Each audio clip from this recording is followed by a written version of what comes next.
Quelques jours avant Noël 1995, dans un quartier de Londres, Tony aborda deux gars âgés de 15 ans, et leur proposa de venir chez lui écouter du métal.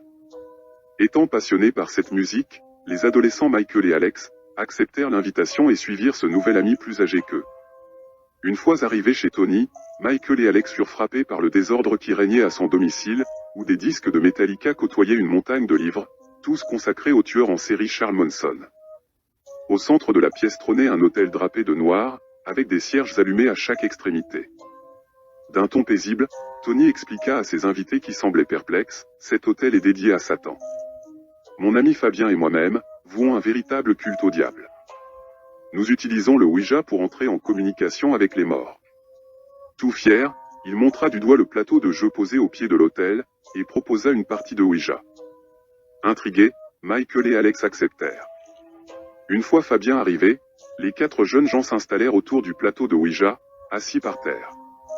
Suivant la tradition du jeu, chacun déposa une main sur le triangle mobile au centre du jeu. Presque instantanément, la voix soudainement très rauque de Tony rompit le silence. « Satan, si tu es parmi nous, donne-nous tes ordres. Dis-nous ce que tu désires que nous fassions. » Tony se leva brusquement, saisit le jeune Michael et le projeta sur le lit, et l'immobilisa sur place. Puis, armé d'un couteau de combat, il poignarda sauvagement sa victime. La longue lame s'abat 11 fois sur le corps du pauvre jeune homme. Fabien, qui tente tant bien que mal de retenir Alex terrorisé, finit par crier à Tony, « Arrête Tony. Il est mort. » Dans un sursaut, Alex parvient à se libérer et s'échappe en courant. Tony et Fabien enveloppèrent le cadavre dans une couverture, et décidèrent de le transporter dans le coffre de leur voiture, et de s'en débarrasser dans une décharge publique. Peu de temps après, ils sont arrêtés grâce aux indications fournies par le jeune survivant du massacre.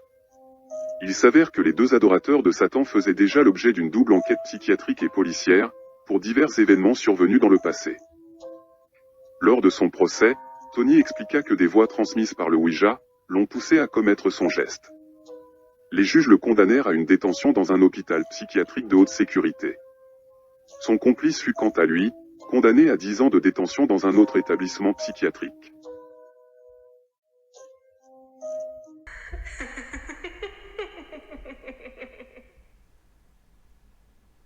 Thibaut et une bande d'amis ont loué un appartement dans un immeuble de Marseille. Ils passent leur première soirée à l'appartement, à manger et à boire en se racontant de vieux souvenirs. Assez tard dans la nuit, la bande d'amis décide d'aller se coucher, mais Thibaut tourne en rond dans son lit et n'arrive pas à trouver le sommeil. Il entend soudain le bruit d'une voiture freiner brutalement en bas de l'immeuble, et il décide d'aller voir par le balcon. Il voit 5 jeunes s'entasser dans un corbillard noir, duquel sort de la musique forte. Le conducteur baisse sa fenêtre, et laisse apparaître un visage gris et effrayant, sur lequel repose une casquette de chauffeur. Il regarde Thibaut et lui dit, « Il reste une place. » Il attend une minute en laissant le moteur tourner, mais Thibaut ne bouge pas du balcon, puis la voiture démarre en trombe, et disparaît dans la nuit. Le lendemain, Thibaut raconte l'histoire à ses amis qui trouvent tous que c'est très étrange, et lui disent qu'il a probablement rêvé. Thibaut reste cependant persuadé de ce qu'il a vu.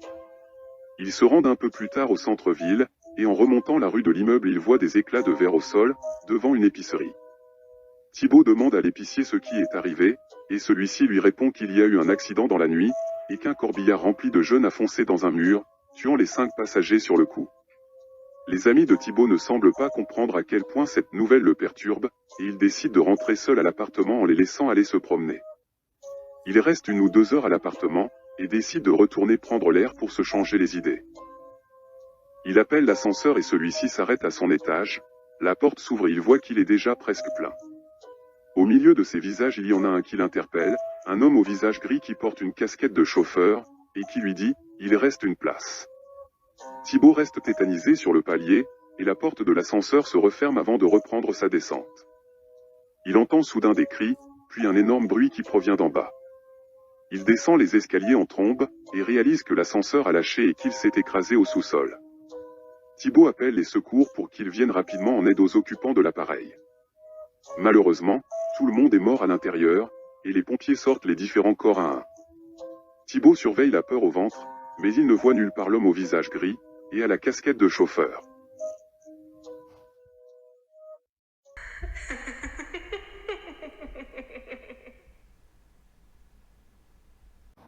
1982, Aurore a 16 ans et se rend à un babysitting. Elle doit ce soir garder les 3 enfants d'un jeune couple, absent pour la soirée. Quand elle arrive, il l'informe que les enfants sont déjà couchés, et qu'ils ne rentreront pas tard. Aurore s'installe dans le canapé de la grande demeure, et ouvre un livre. Le téléphone se met à sonner, mais quand elle décroche, personne ne parle à l'autre bout de la ligne. Quelques minutes après, le téléphone sonne de nouveau, et cette fois une voix glaçante lui répond « Es-tu allé voir les enfants ?» Puis plus rien. Pensant qu'il s'agissait du père qui l'appelait pour savoir si tout se passait bien, elle se dit qu'elle a été coupée et qu'il va rappeler. En effet, quelques minutes après le téléphone retentit. « Es-tu allé voir les enfants ?» répète la voix. Inquiète, elle décide d'appeler le restaurant où dînent ses employeurs, mais on l'informe qu'ils en sont partis depuis 10 minutes. Elle contacte ensuite la police mais ces derniers lui affirment ne rien pouvoir faire contre les canulars téléphoniques. À peine a-t-elle raccroché que de nouveau l'inconnu l'appelle « Pourquoi n'es-tu pas allé voir les enfants ?» Effrayée, elle contacte de nouveau la police, leur assurant que cet inconnu est là, tout près et qu'elle le sent. L'agent à l'autre bout de la ligne décide de prendre son numéro et la rassure « La prochaine fois qu'il vous appelle, nous tracerons l'origine du coup de fil. » D'accord Aurore ? Restez calme surtout. Aurore éteint le salon et s'enferme dans la cuisine, le téléphone près d'elle. Il sonne, et cette fois elle décroche tout de suite. « Qu'est-ce que vous me voulez à la fin ? Pourquoi as-tu éteint les lumières ? Qui êtes-vous ? Qu'est-ce que vous me voulez ? Je te vois tu sais. Ok très bien vous m'avez fait peur, c'est réussi. Vous êtes content, c'est ce que vous vouliez ? Non. Ce que je veux, c'est me baigner dans ton sang. » Aurore raccroche brusquement, terrifiée, mais la sonnerie retentit de nouveau. « Laissez-moi, hurle-t-elle dans le combiné. Aurore c'est moi, nous avons tracé l'appel il faut que tu sortes tout de suite. L'appel vient d'une des pièces de la maison. Sors immédiatement. » Elle se rue vers la porte, et commence à la déverrouiller en tremblant. Elle panique, fait tomber la clé, la ramasse puis se relève.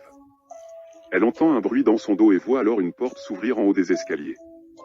Un halo de lumière sort de la chambre des enfants et elle distingue très nettement la silhouette d'un homme debout, tourné vers elle. Elle parvient finalement à ouvrir la porte et se jette dehors, tombant nez à nez avec plusieurs policiers sur le palier, arme à la main. Immédiatement prise en charge par les secours, elle a juste le temps de se retourner et d'apercevoir le tueur fou, menotté par les policiers. L'homme est recouvert de sang. Celui des 3 enfants de la famille qu'il venait d'assassiner.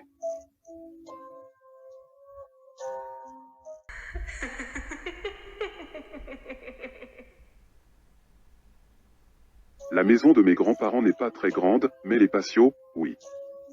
Celui à l'arrière de la maison comportait même une petite serre, dans laquelle ils faisaient pousser leurs fruits et légumes.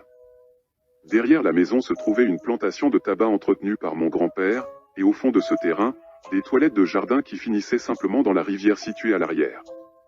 Une fois, tandis que mes frères et sœurs, mes cousins et moi jouions dans la plantation de tabac, j'ai décidé d'aller dans les WC au fond du jardin.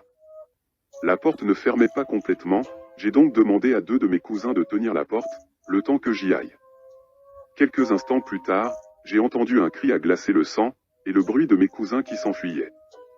J'ai tenté de pousser la porte pour m'enfuir à mon tour, mais elle était bloquée, bien qu'il n'y ait eu ni serrure ni crochet pour la retenir.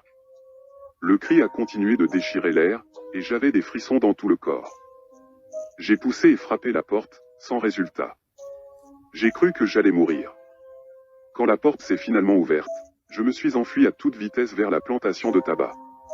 Tout le monde m'attendait, pâle, et en larmes.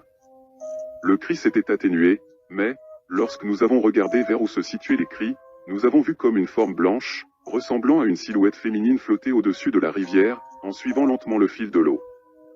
Notre grand-père nous a expliqué par la suite qu'il s'agissait de la femme qui pleure, et qu'il l'avait déjà vue et entendue auparavant. Il nous a avertis de ne plus jamais la laisser nous voir, car si nous la voyions de trop près, nous risquions de mourir de peur.